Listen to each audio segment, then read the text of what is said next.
I think a lie that we tell ourselves in adulthood is that we all have control over our destinies. Like we can all change and learn and adapt and all of that. But I think the truest thread I've seen through all of these people is the impact of people's childhood. This podcast encourages and empowers you to create your own unique real story, develop your own unique real statement, and discover your own unique real self. The power is yours. Good morning, Mitch Gaynor. Previously, episode 1828 of the 12-Minute Convos podcast. It's been just 2 years, 1 month, 7 days, 13 hours, and 45 minutes since we last recorded that conversation. That was then, this is now. Mitch, how are you doing today? I am excellent, man. A lot's changed, so I'm happy to catch up with you. Yeah, so let's do that. I mean, the podcast was kicking, right, when we last spoke. Is it still alive? So podcasting for me is still alive. That particular podcast is not. So I was recording a show called Late to Work last time we talked. With the number 2. Exactly. With the number 2. And we released 35 episodes of that show, and then we had some creative differences between me and my co-host. So we took a little break, and we were back with a show called Those People. It's a podcast about people, with people, where we sit down with a different guest every week. We interview them kind of about their stories, their successes, their struggles, all that sort of thing. But the idea of it is to take one identity each volume. So our first season we did Democratic candidates who are running for Congress. We took that group of people and we interviewed a bunch of different versions of that, right? We got black guys, white guys, non-binary people from the West Coast, people from the East Coast, people who are moderate Democrats, people who are socialists, kind of running that whole spectrum of like what is a Democratic candidate for Congress and trying to be able to paint that whole picture for people. So not dissimilar to what you're doing, just less episodes and longer interviews, I guess. Well, sounds good. So what's the length of an episode? I'd say our average episodes run probably 75 minutes to like 90 minutes. We had one that was a little long, so we broke that up into 2 episodes, and I think that was a 2-part 90-minute apiece episode, so that one was a little long. But most of them are about 75 to an hour and a half. Oh, that's great. I'm guessing the educational aspect of what you're doing is huge from the perspective of a podcaster that's digging into different personalities and profile types. Yeah, it's been a lot of fun so far. So we're 2 volumes in. We're recording 3 and 4 as we speak. The first 2 that we did, I mentioned the Democratic candidates for Congress, and then the second one was on professional creatives.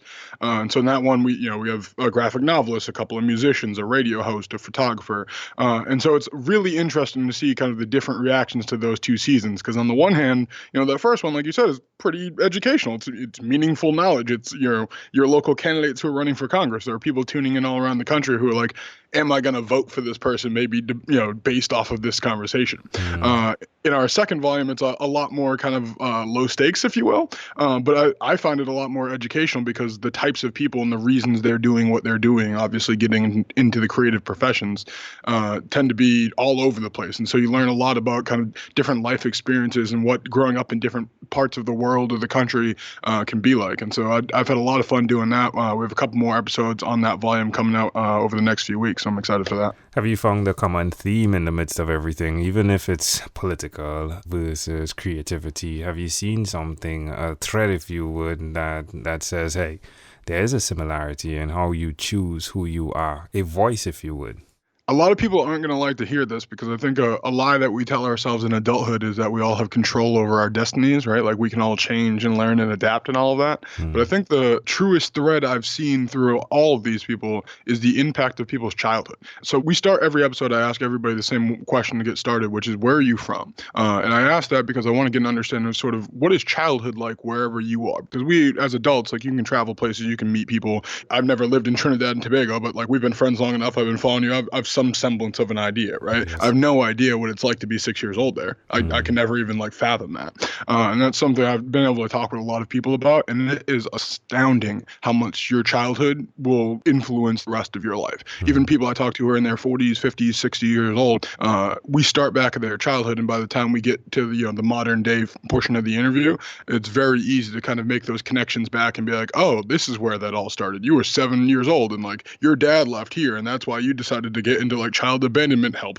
You know what I mean? Yeah, it's really intriguing. And a lot of people, it's fun doing it because a lot of people don't see it until you have that conversation with them. But it is, I guess, a little scary to me as somebody who had kind of a unique childhood that your childhood tends to replicate so many times throughout the rest of your life. Do you believe it's possible, though, to reframe those memories? The conversation probably like 2 episodes before you, one woman was expressing how one of the things she does, it's 3 episodes before you, I believe, is write. So she writes over her past the way she would want it to be. And I've heard individuals who have told me you can write forward. So you write, for example, Mitch's podcast is going to be the best podcast where he has so many downloads or so many episodes or la la la la la. And you write that. But it's the first time, and she's from Italy, just lost her mother, but she's expressing that what she's doing is writing over her past. And I found that pretty interesting. Do you think even that can help? I think there's a lot of things that can help. I definitely don't think it's a lost cause by any means. And a lot of people, especially the political people who, tend to be a fairly aspirational bunch, had a lot of different kind of tips and tricks for coaching themselves out of that path, if you will. I think what's worked for me definitely is a mixture of, like you said, kind of that affirmational speak, right? Like writing or speaking things into existence about how I want them to be, not how they are currently. But another thing that's helped for me tremendously is doing the podcasts where I don't read nearly as much as I should. I probably don't write nearly as much as I once did. And so I very rarely go back and even like my journals or anything like that will read back through my notes. But then I can go back and I can listen to these podcasts. Like I can hear where my life is changing. I can hear where 15-year-old Mitch is influencing 28-year-old Mitch. And it's like, now that I have all of that documented, it's become a lot easier for me to go back and like break those patterns and be, I'm still pretty self-deprecating and I'm still, getting my own way a lot and all those sort of things. But the more you listen back and the more you're kind of cognizant of your own behavior and your own self-speech and the way that like you talk about yourself, it became a lot easier for me to change how I was presenting myself. The last thing I would mention on that, and I think this is kind of true of everybody in my generation, and that's why it should be a little easier for us,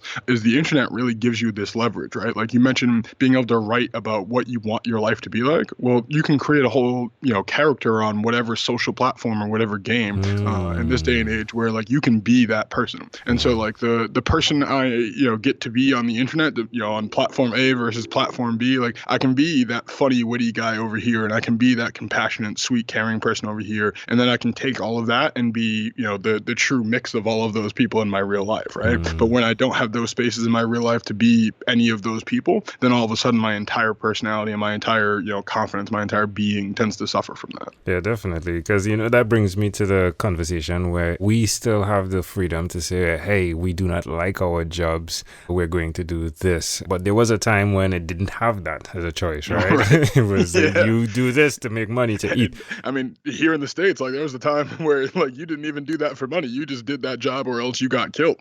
Yeah, you're a slave, right? So yeah, things have definitely changed. And that's something you spoke about. That's something that you were attracted to. You believe that was a consistent thing in your life, right? Change. You said sometimes 4 to 5 cars, you've done change, right? Have you seen with age that evolve though, that requirement for change in your life? I think it's evolved, but it hasn't gone away. One of the things I really actually this past year kind of set out to, so I left the last startup I was at to focus kind of on broadcasting and creating full time. And that is, I think that need for change calmed a lot when I made that change, because my life now has so many different moving parts and I'm in control of all of them. I think part of that quest for change was a quest to have, I guess, more control and more say about more parts of my life. And whether that was work or whether that was my diet or whether that was my friendships or my living situation, like all of these different things, especially when you're a younger person, but just in general, are hard to have control of all at the same time. And so leaving my job kind of gave me, it necessitated my ability to create my financial independence, right? Like I set a goal that I'm only going to make money from things I enjoyed doing last year. Now I didn't make a lot of money, you know what I mean? Like I barely kept a roof over my head. My girlfriend helped me out a lot. Like, you know what I mean? Like I definitely got a bunch of handouts here, but what that allowed me to do was to be kind of take that mindset into other parts of my life. And instead of changing for what was necessary, right? Because I needed to pay this bill or I need to make this person happy or whatever, I was just doing whatever I wanted to be doing. And that actually led to a lot less change. Like I settled into a lot of different things and I've been able to be a lot more consistent and get a lot better at a lot of different skills that like I had before, but I was never able to kind of like flex and, work on at the level I wanted to. And I think that's why I was kind of, looking for that change all the time, is because I knew there were aspects of my life that I had started to build that I hadn't quite finished yet. And so now, whether that was like website design, and now, I'm working on a contract for my 4th website in the past 9 months. I had never done website design professionally before. I'd done a bunch of graphic design work now, whereas like, I'd done that for a company. I'd worked in like a marketing department, right? But I'd never gone out and like sold my art. I've never gone out and like made graphic design for like other, companies as like a freelancer. And so like doing all of that now has really been empowering to the other portions of my life where I was like, whoa, maybe I can take a little more control over my habits, a little more control over my diet, or whatever the next thing is. You were one of my few guests that had late memories. You're like tapping back before 11, 10. It was challenging for you, right? Have you developed that, or have you found a way to look into that, seeing what you've seen in terms of the results of individuals and their childhood and how it affected them? Weirdly, I think I've taken almost the opposite approach. My memory's gotten worse. So like you mentioned the last time we spoke, I had trouble recalling anything before like 10 or 11. I still like getting even back to like 11 is difficult for me at this point. Like my memory gets worse and worse by the day, it feels like. And part of that I do think is almost intentional, where I continuously, I think we're 16 episodes are out, but I've recorded close to 40 now at this point with the show. And it's like I keep talking to all these people and hearing about how all like they had to do all this work to get through all this stuff in their childhood, whatever. And it's like I've identified all of that. I'm helping other people work through all that. I think maybe like the best path for me is just like I can't remember most of it anyway. Like why? Yeah, like why am I gonna like force myself to go try and think back through the worst parts of my time and then like try and work on that so it doesn't remanifest in my life now? Like I've got a lot of terrible memories from 11 and beyond that reflect before then anyway.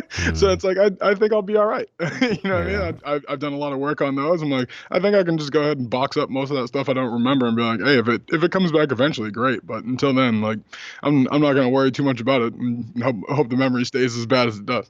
Well, Mitch, it's such a grand opportunity to reconnect with you. I hear that you've not given up. In fact, you've actually evolved into someone that I think you really set the mark to be who you are today, right? And all through the process, you are here where you are today because of your choices, which is really cool. You've not given up. Again, inspirational and motivational for those listening, right?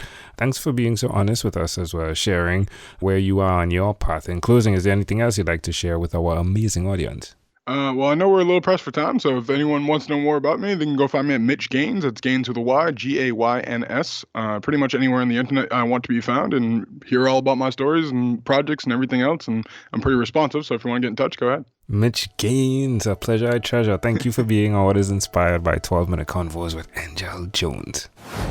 This podcast is produced by Pod Edits. Visit podedits.com for professional podcast publishing.